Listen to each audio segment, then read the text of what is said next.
क्या हुआ जब एक साधु को कैलाश पर्वत की चढ़ाई करने से रोक दिया गया, लेकिन फिर जो चमत्कार हुआ उसे देखकर आपके भी रोंगटे खड़े हो जाएंगे। नमस्कार दोस्तों, वीडियो शुरू करने से पहले जो भी महादेव के सच्चे भक्त हैं, एक बार सच्चे दिल से कमेंट बॉक्स में हर हर महादेव जरूर लिखिएगा। इस घटना की शुरुआत होती है एक बड़े ही दिव्य और चमत्कारिक साधु महाराज से, जिनका नाम था गोपाल गिरी जी। महाराज उस समय वह भारत के अलग अलग तीर्थ स्थलों पर विचरण करके धर्म लाभ ले रहे थे और वे जब भगवान पशुपतिनाथ जी के दर्शन करने काठमांडू पहुंचे, तब उन्हें यह जानकारी मिली कि काठमांडू से लेकर कैलाश मानसरोवर की यात्रा शुरू की जाती है।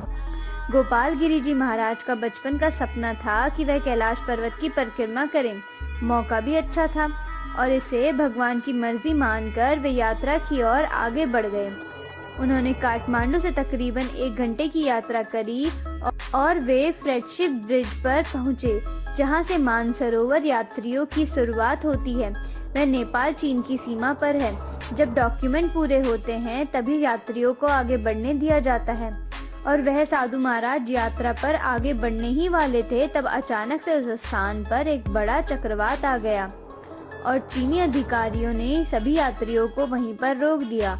लेकिन गोपाल गिरी जी महाराज के भी हौसले पक्के थे और वह उस चक्रवात से डरने वाले नहीं थे। उस समय वहां का माहौल इतना खराब हो गया था कि चीनी अधिकारी भी इधर उधर अस्त व्यस्त हो गए और इसी मौके का फायदा उठाकर गोपाल गिरी जी महाराज उस चक्रवात के अंदर घुस गए।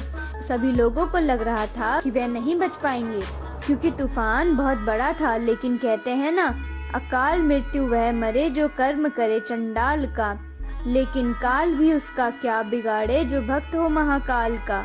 यात्रा के पहले पड़ाव में उस तूफान को चीरते हुए साधु महाराज नीलम पहुंचे, जो कि तिब्बत में है, और तिब्बत में 260 किलोमीटर का सफर तय करने के बाद वे साधु महाराज सागा पहुंचे। सागा से अगले दिन में प्रज्ञा पहुंचे। तब तक तूफान बहुत कम हो चुका था, लेकिन उन साधु महाराज को यहाँ तक पहुँचने के लिए बहुत मुश्किलों का सामना करना पड़ा। इसके बाद महाकाल की कृपा से अगले दिन में साधु महाराज कैलाश मानसरोवर पहुँच गए।